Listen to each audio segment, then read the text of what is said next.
And as I walked up one of the aisles, there were two young boys, probably 8, 9, 10 years old, looking at the action figures. And as I got close, I heard one of them say, "I'm going to get Tygra. He's the best, you know." And smart kid. Well, I dissuaded him of that notion.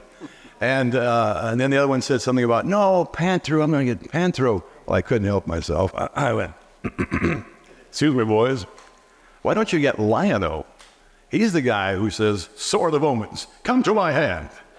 They looked at me like I was a pervert or something, you know. But I was used to that look. I get that a lot.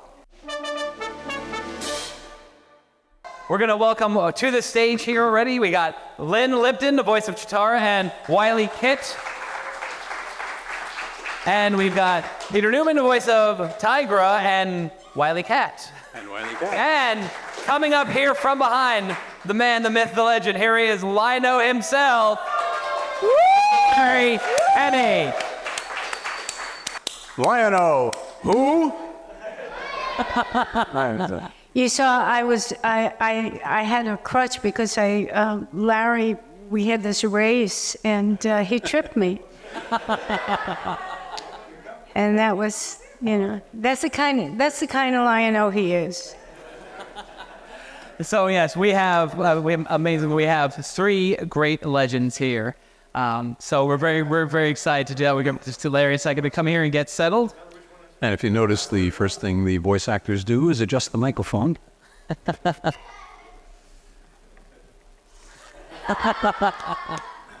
Welcome, guys. Welcome. It is such an honor and a pleasure to see you all here. We got this great group of fans here. I mean, whose lives, you know, you've enriched, and you know, people love ThunderCats. So I guess really to kind of get things started, we'll just go across the board here with the 3 of you.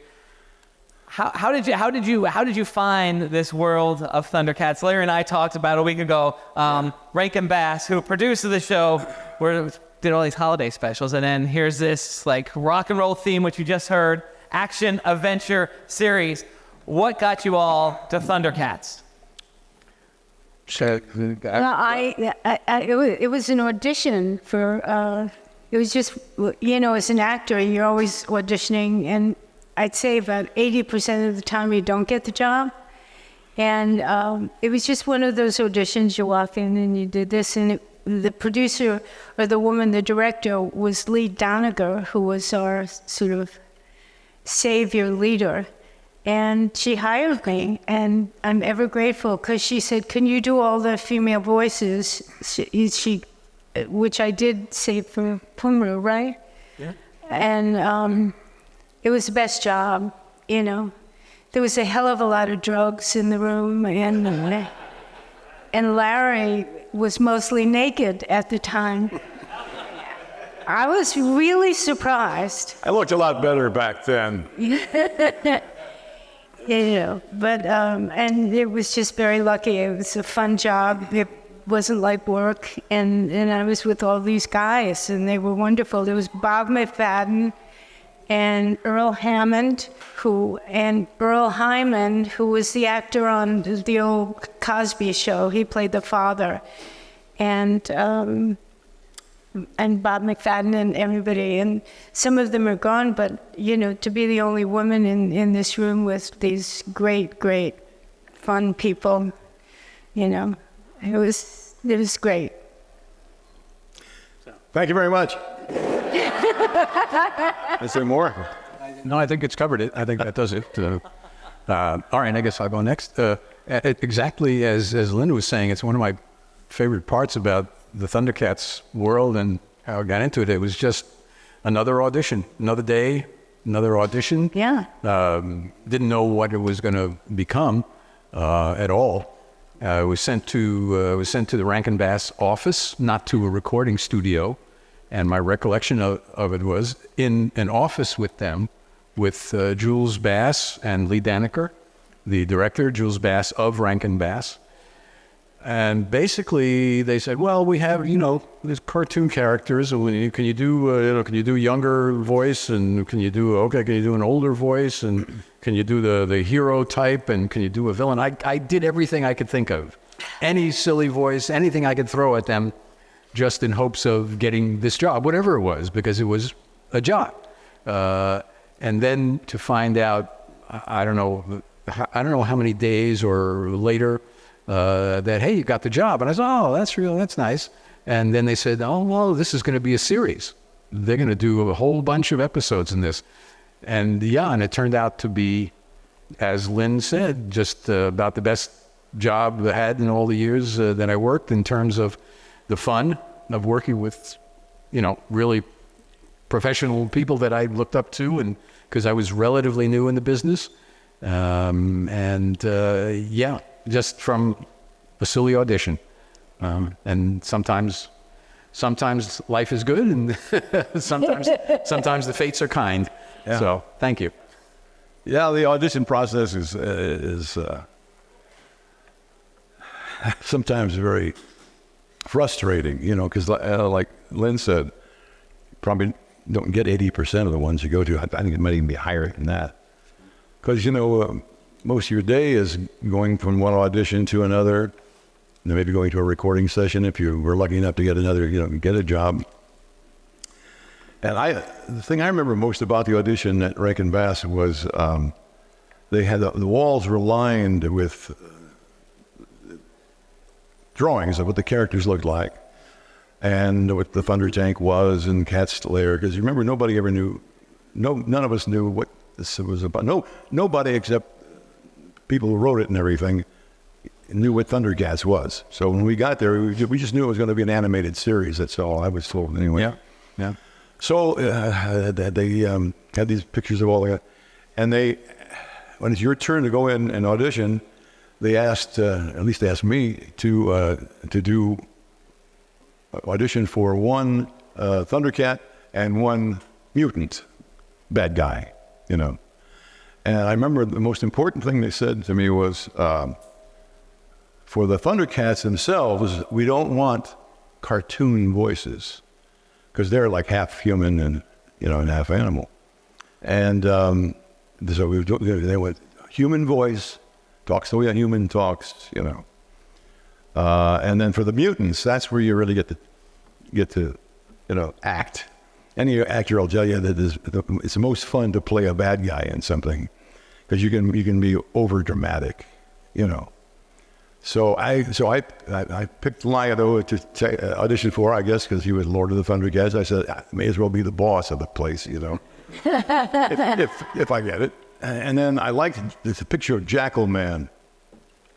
So I decided before I went in, I was thinking of Jackal. A jackal is kind of like a wolf. They're sneaky and they're dirty and they're nasty. And the first thing that came in my mind was one of my favorite old shows, Rocky and Bullwinkle. You guys old enough to remember Rocky and Bullwinkle? The kid knows. He's not old enough. Anyway, there was a character named Snidely Whiplash, and he was the ultimate villain. Wore a black cape and a hat. He had a mustache like this, I'm going to get you now in time for the railroad track. So I kind of combined those in my mind, the sneaky says for Jackalman, and it came out. We must get the Thundercats, yes. And the rest, as they say, is history. A long history. Yeah. I must say that, we did, 128 episodes? 130. 130. And every time there was a new episode, sometimes there were new characters. So we would actually audition for the characters in the studio that day, and the guys would say, if it was a female character, I'd say, what do you think I should do? And Larry would say, oh, do Katharine Hepburn, or do an English. They would give me suggestions, and that's how I found the character, because they would bring in a picture of a cartoon character, a new cartoon character in ThunderCats, and like Mandora. I remember Mandora is a character, and Larry said, because he knew this about me. I used to love to do impressions of dead stars, And I know that sounds like a crazy thing, but like, or stars' relatives. And I used to do this silly impression of John Wayne's sister. And John Wayne, you might all be too young, but John Wayne was a movie star. And he used to talk kind of like, oh, I just don't know what you're talking about, you know. And Larry said, why don't you do John Wayne? You know, like a sister. And that's what Mandora is. Mandora is Larry Kenney's version of John Wayne's sister. I just don't know. Well, you've done it pretty good, kid. See? So, like you said, the rest is history. Larry just mentioned that with ThunderCats. And it's a very rich history. The show, almost, 40 years, a little bit over 40 years ago, the show came out. And obviously, you guys travel around the country and beyond, meeting fans. You got all these people here today seeing you. When did it sink into you guys that ThunderCats became more than just this cartoon series that you all just went in for another audition? It became bigger than you. I was at Toys R Us. Rest in peace. God, I miss Toys R Us, don't you? I was Christmas shopping about a year after the show had been on the air, and at Toys R Us, and the time previous to that I had come to Toys R Us, there was a single row of ThunderCats merchandise, you know, action figures and stuff like that. But this particular time when I came back 2 weeks before Christmas, there were 3 aisles, all ThunderCats. Then they had ones for He-Man, you know. And so anyway, I walked in and I saw that and I thought, oh my God, this show is a hit. You know. And as I walked up one of the aisles, there were 2 young boys, probably 8, 9, 10 years old, looking at the action figures, and as I got close, I heard one of them say, I'm going to get Tygra. He's the best, you know. And Smart kid. Well, I dissuaded him of that notion.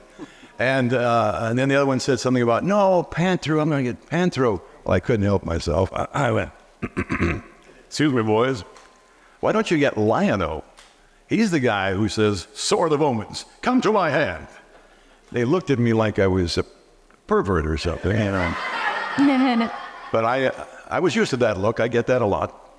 And so I'm just thinking, oh, okay, the hell with it. And as they just stood there looking at me like this. I felt like an idiot, so I kind of slunk away. And as I'm walking away, I heard one of them say, he didn't even sound like Lion-O. And I went, No, boy. kid, if you only knew, you know. Right. My recollection of the first inkling of the success was the first ratings that came out when it was #1. It didn't dawn on me that what it might lead to. The concrete thought about it that I had at the time was, well, then I guess we'll keep making episodes. They're not going to just shut us down, you know, and I'm back on the street, nothing to do. And it continued on that way. We did, as we said, 130 episodes, and then Silverhawks after that, and 65 of those, I think. No, that was also 130, I believe. Yeah, we did the 2 full seasons, I believe. I'm pretty sure, anyway. And well, maybe not. Maybe you're right. Maybe it was 65. Then also the Tigersharks and the other little smaller series that came after. And it was just wonderful. The fact, the notion that it was anything more than that didn't come for me until later on. One particular instance, a friend of ours, my wife and I, a friend was a social worker and worked with mothers and children of broken homes. And when I had told her friends about, I was doing this cartoon series, she commented that she knew some kids who were big ThunderCats fans, and that I think I could sign anything that she might be able to give to these kids. I didn't have anything. Found, I don't remember what it was, something, and just made a little 8x10 copy somehow and signed it to the kids. And then she came back and then said how just thrilled these kids were to get this. And that just gave me the first inkling of the power, that this kind of thing could have in someone's life. And now the men and women in their 40s and in their 40s now and beyond, and their kids. And it's hard to believe, honestly. There was one instance somewhere in the middle years. I was at a commercial audition, and a friend of mine was talking to me, and we were just having the kind of chats that you have at an audition in the waiting room. And he pointed to a young guy standing on line for his audition. He pointed, he said, "Hey, he's wearing a ThunderCats shirt."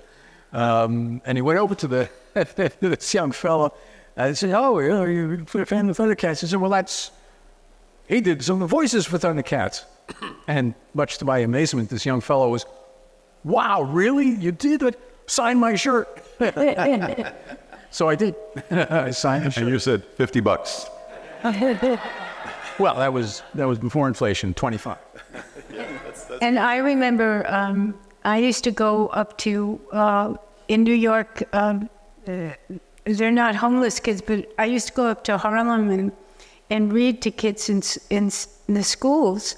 And it just, because I like to do that, and it was a lot of fun. And one day I thought, I'm going to bring a script, a ThunderCats script. We just recorded something, and I figured maybe the kids would, like to play the parts, because I thought that would be such a wonderful thing for kids to, So I made like these little scripts of the script of ThunderCats, and I went up to this school, and I had no idea that ThunderCats, because we're always we're studio, or I was always doing a play either on Broadway or off, and this was our job. We never knew what the world thought of ThunderCats. And I brought this script, and the kids went crazy. And I let them play all the parts. And that's when I knew. They knew sort of omens, and they were fighting. It was great. It was just great. I had no idea, because, we're in a studio recording it. We have no idea what the real world thought of it, I think we all, as I recall, we all, meaning the cast and the crew, early on, after maybe 5 or 6 episodes, I remember us sitting in the lunchroom or something and talking about, this is really well written. This series is well written. Yeah. And then somebody said it. And then we had never heard the music yet. Because you have to animate first. I'm sorry. You have to do the voices, record the voices first. Some people think that they do the animation and then we try to match our lips to it, and that'd be impossible. But then the day they said, "Hey, the music has just come in from wherever, and we'll play it for you." And when they hit that thing, oh man. It sounded like no other cartoon series ever. I just want to tell you a really funny story. There was an actor, I was doing a play on Broadway called Sherlock Holmes. And it was all very English, and everybody was very English. And the lead actor at the time was a guy named Robert Stevens, he was a fine actor. I think he drank a little too much. And, you're doing a long run in a show, and, what can I say? All of a sudden, he found out that I did ThunderCats, and it was like a revelation, "Excuse me, did you do ThunderCats? Did you do it? My kid?" And he's, a lot of times he had a drink or two, and he was like, "Excuse me, that's my kid, that's the effing best thing I've ever seen." And I didn't use the word because there are kids here. And, you know, it was so funny to me that it had such a worldwide acceptance and popularity. And I think Lee once played me a version of it, not in Japanese, but some, you know, like ThunderCats in another language. I know I heard it once in Spanish, and it was just so funny because the actors that they got to dub our voices were, you know, it's like, oh, did I really sound like that? It was really good. It was like a lot of fun to hear other people do it. And like you said, it was really a bubble when, at that time when you were making the show, you didn't see what was going on outside the world because there was no social media, there was no internet. So now here we all are, you know, celebrating the work that you did so many years ago. What's the internet? Interweb. So speaking of that, let's hear from some of the folks out here. If anybody has a question, we'll get that started. I'm gonna start with this young lady. We're just. Oh, so I need more guys. I'm waiting here to record. All right. So, what are your favorite episodes that you guys recorded for ThunderCats for all you guys? What was the what favorite Episode. favorite episode? Favorite Yeah. episode, Larry. Favorite episode. He's very old. Is my answer. I don't even really have a favorite. They're all great. I think for me, at least, it was funny, more fun doing the very first few, because that's when Lionel was still a little kid, and he never did really grow up entirely, you know, because he didn't have a chance to have a childhood, because he had to become leader of the ThunderCats at about 10 years old. Whoa. It's not mine. No? Hello. And so I got to do him as a boy, you know, and he sounded pretty much like the run-up Lionel, except he said like, "Gee, Panthro, I don't know if I'm cut out to be the Lord of the ThunderCats, you know," and it turns out he wasn't.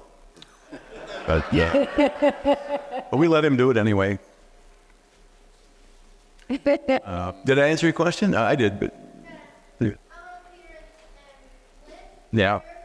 I don't know that I have one, but as Larry is saying, when you got to kind of do something different with the character, that was more fun generally than just being the character, you know, on an even keel. So that like the Cave of Time with Tygra, because you get to get old and sound, you know, get to have to sound old, or Monkian's episode, I don't remember the name of it, but where he gets to take over somehow. And of course, in the end, he crashes and burns. But it was Monkian having his day. And so it was fun to play that, to do that beyond what I was already doing with Monkian. Monkian was one of my favorite characters because of the way Peter did him. Give him a little Monkian. No. What's so good about liking Monkian? Who asked you? He would actually go. But That was it. I did that when we were, as Lynne would say, we would audition in the studio when a new character was introduced. And so when Monkian came up, that, you know, it was drawn, it was an ape-like character, and so that's what came out. Unfortunately, they didn't embarrass me by saying, "Get out." my favorite scenes were always the scenes when Mumro was around, because Mumro scared the shit out of. Excuse me. Language. I'm so sorry. You didn't hear that. I certainly Kids, did. we'd like to apologize for Lynn for saying shit. But Mumro's, he was, first of all, Earl Hammond was a very nice, very sweet, kind man and a big personality. But when he did Mumra, I mean, it really sometimes scared me because, I don't know about you, but it was just like, Mumra,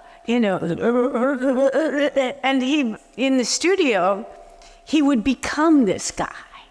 He would get,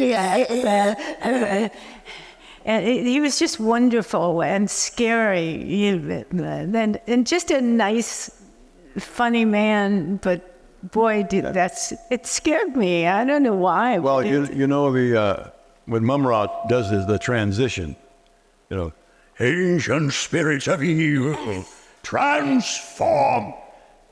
So on the screen, Mumra starts drooling this green bile. Yes, spitting. Earl actually did that. He would slop it. Remember that? Sometimes, yeah. It was a little And spittle. spittle would start coming out of his mouth. So he would go like, I'm a bra. and I don't know about you guys, but I would watch the script and I would look a page or two ahead. And whenever I saw, Mumra's going to do the thing, I would move a little further away. Right? It just I would try to be very conscious of my reactions because it was so great to watch Earl do that. Oh, that boy. I tried to make sure that I was back far enough from the microphone that if I laughed or just was enjoying it, that I wouldn't mess up his work because he really worked. So I even get red in the face, sweat. Oh, boy. He would just scream, and I would would feel terrible if you messed up a take and then you have to do it over again. Yeah. So I was really careful. He always, our director, who was a wonderful woman named Lee Doniger, she was in the room in the studio with us, and she had always had a habit of,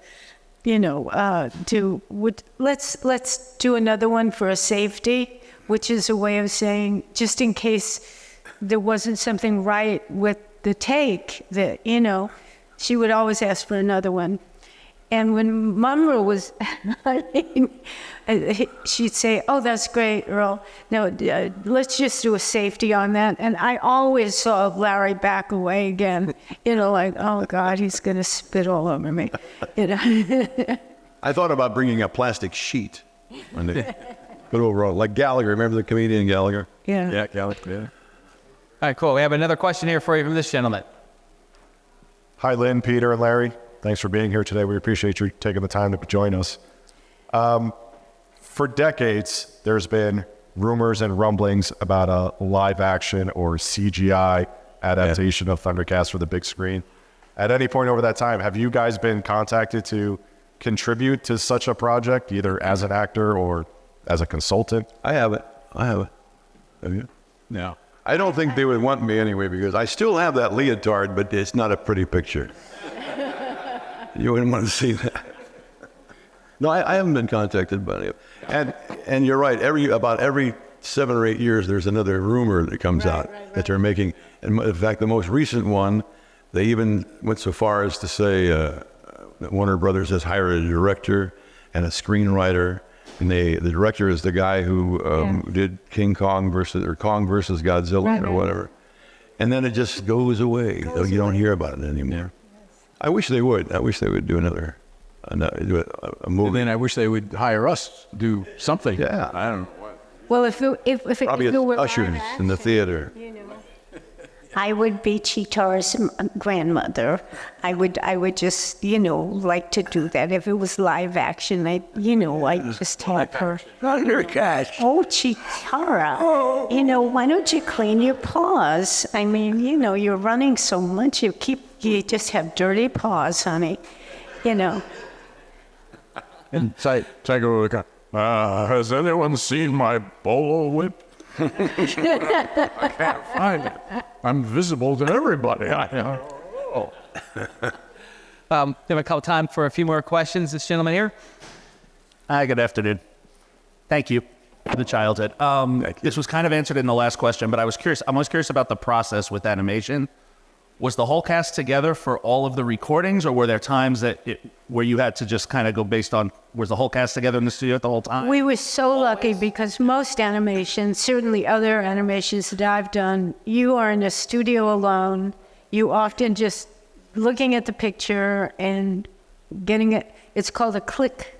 It's called, ADR, yeah. and you are basically dubbing to the animation.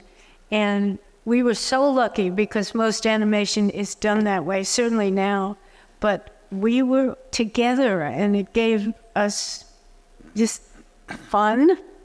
And it was very easy to go to work. I mean, I'd go home and think, I'm getting paid for this, you know. Larry is one of the most talented and funny people I know. And Peach is dear, and She's right. all the old guys, you know, who were like masters of voices that you learned from. You learned how to do it from Bob McFadden and the guy who did Mumra, Earl Hammond, and you know, so it was always kind of very joyful, and I felt absolutely lucky. Yeah, we were always, all 5 of us, Yeah. in the studio together, with this minor exception of at one point, let's say we're at lunch and Lee Doniger decided she wanted to change a word or two. She might just have that person come in and do it, you know. But when we were recording, flat out recording, everybody in the room, and I to this day, I think any actor would rather be in the ensemble, be with, you know. I mean, can you imagine going to a play, and the first character comes out and does all his lines, and they, thank you, and the next person comes out and does all. That's what it's like when you work just by yourself. I mean, I'm still doing. I don't know about you guys, but I'm on a couple. I'm still doing Teen Titans Go, and a brand new one, Pokemon Horizons. I mean, just yes. We've already done 45 of them, and it's supposed to start in the. Well, it's on the air now at Nickelodeon, I think, something like that. But yeah, it's always better because, like Lynn said, when you're together as a group, especially if you're a group like ours, that we really became like family. I mean, we really loved each other. But we were together for so long. You know, it took 3 years to record all those ThunderCats and SIlverhawks and Tigersharks. And then we did a Saturday morning cartoon series called The Comic Strip. Anybody remember that? It was 4 15-minute shows, 2 hours. And then we did 4 or 5 holiday specials. Yes. The Life and Adventures of Santa Claus. Yes. That was claymation, actually. Yeah. So 3 or 4 years, we were seeing each other at least a couple of times a month to work on this. And we all became very tight. I remember we used to have Christmas parties and stuff like that. Yeah. So I just really feel that it's better when you work. Because now, like, let's say if I get called in to do a session, I'll get there. I'm the only one there. And they'll record all my lines. And then I leave and another actor comes in. Record. You don't have to record to video, right? With this Pokemon Horizons, we're doing what they call ADR. Yeah. The difference, the difference is Pokemon Horizons has already been on the air in Japan 3 years. So what we're actually doing is just overdubbing. We're not the original, you know. And for that, I mentioned earlier that you always do the voices first and then you do the animation. Well, since the animation is already recorded for this, it kind of turned everything around. Wow. Now you watch a screen and they play from a certain point before your line comes up. And then 3 seconds before your line comes up, you hear beep, beep. The click track. And then on the third beep, you start reading your lines. It's interesting, but it takes a little while to get used to. Yeah. Yeah. It's more fun to work with a lot of people in a room. It just is, you know. And these guys, they're just not nice people, you know. And but you take it, you know. Guys, I have to thank you. This has been an amazing panel. We're just about out of time, unfortunately. But if you guys have some other questions, you can come visit their tables downstairs. We've got the whole weekend. You're going to be with us. So, you know, again, thank you for your contributions to all of our childhoods, you know, and the generations to come. So let's get a round of applause. Oh, thank you. Thank you. And thank you very much. Thank you. And all of us keep in mind, always have, that if it weren't for you people, we wouldn't be sitting here now talking about, you know, something like ThunderCats. So give it a big hand for the audience. And thank you. Appreciate it. Yes, thank you for being fans all these years. Yeah. It's amazing to me. Thank you. Living legends. Thank you. So can we eat now? Go right ahead. What do you need? Thank you, everybody. Make sure you go down and see them downstairs. This is Bo Billingsley, and you're watching Fandom Spotlight. Be sure to like and subscribe, but more importantly, have fun and follow your fandom.